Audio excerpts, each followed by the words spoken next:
Comment réaliser l'animation d'un engrenage sur SolidWorks? Dans ce tutoriel, je vous montrerai comment vous pouvez réaliser cette animation. Il s'agit d'une vidéo où j'apprends à faire l'animation d'un engrenage sur SolidWorks. J'ai eu à réaliser l'animation d'un engrenage conique qui est disponible sur la chaîne. Vous pourrez apprendre à manipuler la librairie de SolidWorks. Pour cela, on va mettre pause à cette animation.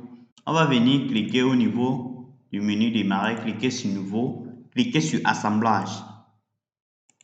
Double-cliquer sur assemblage. Les engrenages sont des systèmes très utilisés en transmission de puissance, surtout si vous faites dans la conception mécanique. Ici, j'annule ceci. Une fois que votre interface d'assemblage est apparue, vous allez venir cliquer sur pouce livre seconde. OK. Par la suite, vous allez venir au niveau de esquisse. Sélectionnez cercle, choisir le plan de face, tracer deux cercles, puis un second cercle. OK. Puis venir au niveau de cotation intelligente. Prendre le diamètre de ce cercle égal à 6 mm. 6. OK. Le second, prendre égal à 3. Cliquez sur 3. OK. Par la suite, on va essayer de réaliser des contraintes de tangente. Pour cela, on va venir cliquer. On clique d'abord sur cotation intelligente. On sélectionne ce cercle si on maintient la touche CTRL, puis cet autre cercle. On clique sur tangente. On clique sur tangente. On clique sur OK. Par la suite, on va venir également faire une contrainte de coïncidence de horizontale entre les deux centres de cercle. On clique sur ce point, on clique sur cet autre point, on vient imposer une contrainte de horizontale. OK. Une fois cela fait, on va essayer, on sort tout d'abord de l'esquisse. On va essayer d'importer notre engrenage. Pour cela, vous allez venir au niveau de la bibliothèque Toolbar. Vous venez cliquer sur Toolbar. Si vous ne trouvez pas Toolbar, vous n'aurez qu'à venir ici, là, cliquer sur complément, cliquez, sélectionner Toolbar ici. Si vous ne trouvez pas dans votre logiciel. Mais moi, je vais venir sur Toolbar, cliquer sur Toolbar, sélectionner Engine In, c'est-à-dire un système américain dans lequel on va l'étudier. Il y a plusieurs systèmes dans cette bibliothèque. Puis cliquez sur transmission de puissance, cliquez sur engrenage. Par la suite, on va sélectionner les engrenages à roue 3 cylindriques. On vient, on le porte là. OK. Vous pouvez voir. Une fois cela porté, vous allez venir choisir le pas diamétral, prendre 6, le nombre de dents 36, l'angle de pression. Ici, vous pouvez prendre 20 ou 14. Ça dépend de vous. Ça ne va pas influencer dans la suite.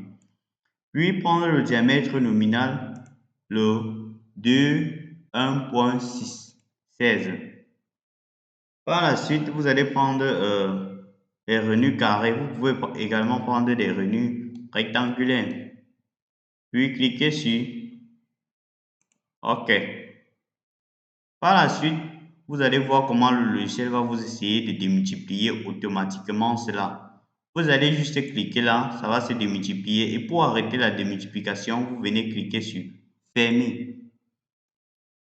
Lorsqu'on a obtenu ces deux engrenages, on va cliquer sur celui-ci, puisqu'on veut encore éditer le toolbar. Puis fait un clic gauche, venir sur éditer. Cette fois-ci, on va venir changer le nombre de dents. On va prendre 18. OK. Puis vous voyez comment l'engrenage n'est pas très bon là. On va venir modifier. Ici, on va prendre le 1.16. 1, 8. Vous voyez, ça va s'arranger. On clique sur OK. Vous voyez. Regardez comment cet élément-ci peut se déplacer et l'autre sinon. Pour libérer celui-ci, vous allez venir faire un clic gauche, cliquez sur libérer, puis le déplacer librement. Ok, on va essayer de réaliser nos premières contraintes sur, sur SolidWorks, c'est-à-dire, attendons le déplace tout d'abord. On le déplace en rotation, on tourne là. Ouais, on tourne là. Ok. Si on veut le déplacer en translation, vous pouvez le déplacer comme ceci. Ça ne gêne pas. Ok. Par la suite, on va venir au niveau de contraintes. On va sélectionner. On supprime. On va sélectionner cette face-ci et venir sélectionner le plan de face. Cliquez sur contrainte coïncidence. Ça se met automatiquement. Puis, venir sélectionner cette face-ci et cliquez sur plan de face. Ça va se sélectionner automatiquement. Cliquez sur OK. Par la suite, on va essayer de faire coïncider ces cercles-ci avec les autres. Pour cela, on va venir tout d'abord sélectionner ce cercle-ci, cet autre cercle. Prendre comme coïncidence coaxialité. Cliquez sur OK. Refaire la même opération avec celui, c'est-à-dire cette arête-ci et ce cercle-ci. Prendre comme coïncidence coaxialité. Cliquez sur OK. Et on va s'arrêter là. Ok, ouais. Par la suite, on n'aura plus besoin de cet esquisse ici. On va juste venir le cacher. Cliquez ici sur cacher. Vous voyez comment ça a disparu. Ici, on va un peu essayer de synchroniser cela. Pour cela, vous allez venir au niveau de déplacer en rotation.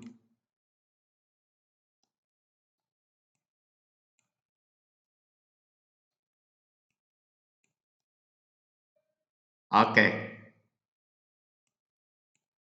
Je crois que ça va.